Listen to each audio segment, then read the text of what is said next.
السلام عليكم. اليوم عنا فكرة كتير مهمة، تابعوا الفيديو من البداية للنهاية لحتى تستفيدوا. إذا أول مرة بتشوفوني وحبيتوا المحتوى وحابين يوصلكم مني كل جديدة، ما عليكم إلا تنزلوا لتحت لأسفل الفيديو، تكبسوا اشتراك، تفعلوا الجرس، وأهم شي تكبسوا على كلمة الكل. بهيدي الطريقة بتكونوا انضميتوا لعائلتنا الكبيرة، ويا أهلا وسهلا فيكم. وأكيد أكيد ما تنسوا إنه بعد الاشتراك رح يوصلكم كل الإشعارات.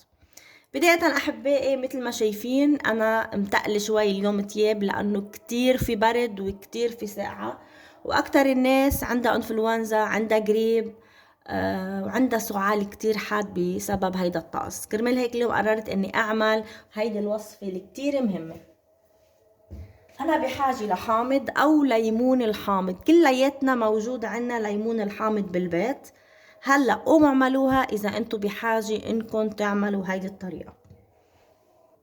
بداية أحبائي رح جيب ليمونة الحامض وبدي افتحها بهيدا الشكل.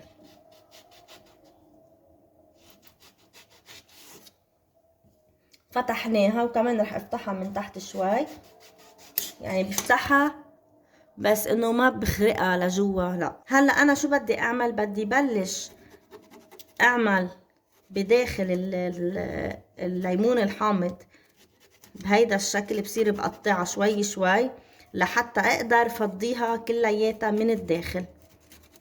يعني بصير هيك بقطعها على الخفيف، شفتوا كيف بهيدي الطريقة. وكمان هون بنفس الشغلة هيك شوي. انه هلأ بدي شيلهم كلياتهم بالملعقة بهيدي الطريقة. بلش فضيها، بس بحط جيب طنجرة صغيرة او حلة صغيرة وببلش فضيها. شفتوا حتى هيدا البذر ما بدي ارميه، عرفتوا؟ كلها بفضيها بقلب الطنجرة بهيدا الشكل. كلها بعملها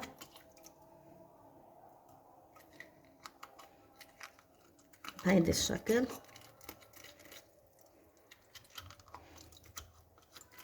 اللي عنده انفلونزا كتير قوية، اللي عنده سعال كتير قوي، اللي عنده ضيق بالتنفس، بنصحه يعمل هيدول الوصفات يلي بدي اقدم لكم اياهم اليوم.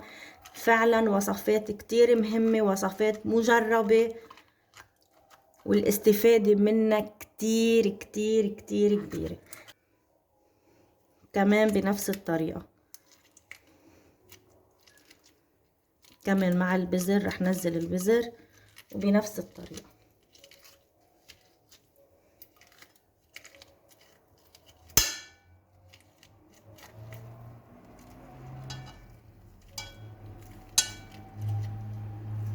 هيدا الشكل، شفتوا؟ هلا هيدول شو بدي اعمل فيهم؟ بدي احط عليهم ورق غار، بدي احط عليهم ورق كينا.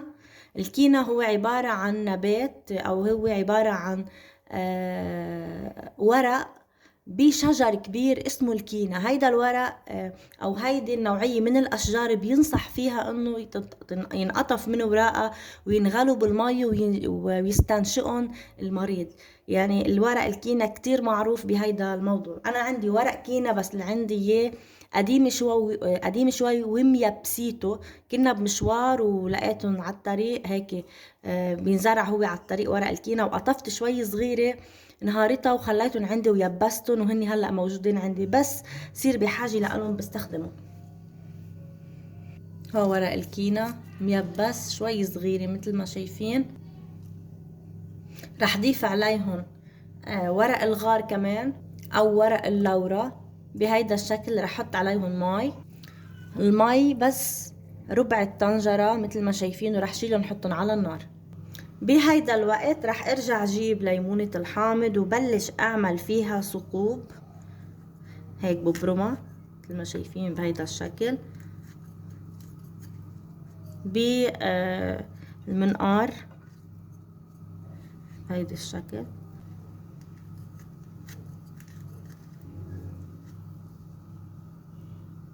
كمان هون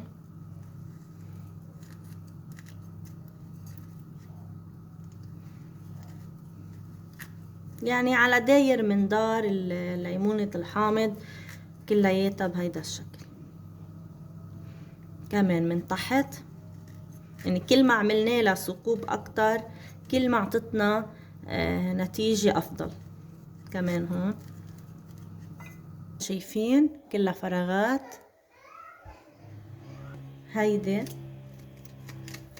كمان بشيل كل هيدول اللي جوا بهيدي الطريقة، وكمان برجع بعمل فيها فراغات او ثقوب بهيدا الشكل مثل ما شايفين. هون عندي مثل ما شايفين صارت جاهزة. شو راح اجيب؟ راح اجيب ورق الغار، راح احطهم بالداخل بهيدا الشكل مثل ما شايفين. وعندي كمان اكليل الجبل، كمان راح اخد منه شوي صغيرة. اكليل الجبل يابس، بيقولوا له الميرامير او شي بعتقد. كمان بنحط هيدا الشكل، احط على شوي.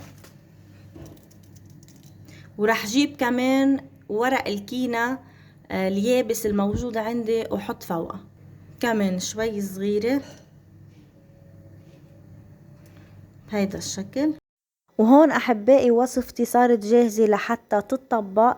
غلوا كتير منيح، غليتن تقريبا شي 10 دقايق، كتير منيح غلوا. هون عندي كمان ليمونة الحامض او الحامضة اللي انا جهزتها. هلأ شو بدي اعمل؟ بدي احرق الورق الغار الموجود بداخلها. رح ولعن واحرقهم كلياتهم وحطهم بسرعة بهيدا الشكل، ورح بخر فيها البيت كلياته. هيدي مبخرة بتقتل كل الفيروسات الموجودة او الفيروسات المتنقلة بسبب الانفلونزا او الجريب. اذا حدا من الاولاد عندكم بالبيت حامل الفيروس من برا، احسن ما ينتقل لكل افراد الاسرة، ما عليكم الا تعملوا هيدي المبخرة المهمة كتير، بتقتل كل الفيروسات احبائي. رائعة رائعة رائعة، أنا بنصحكم بتجربتها. هلأ رح حطها على جنب، ما بنستنشقها، هيدي بس مبخرة لحتى نعقم فيها الجو بقلب البيت والغرف كلياتهم. رح انتقل هلأ للوصفة الأساسية. هيدي وصفتنا أحبائي. هيدا البخار، بخار الكينا ورق الغار، بيوصوا فيها الأطباء. اسألوا انه ورح تعرفوا انه حكي مزبوط 100%. ورق الكينا كتير مهم للناس اللي بيعانوا من الربو، اللي عندهم ضيق بالتنفس، ينصحوا بانه يجيبوا ورق الكينا ويستنشقوه. كتير كتير كتير مهم يا احبائي.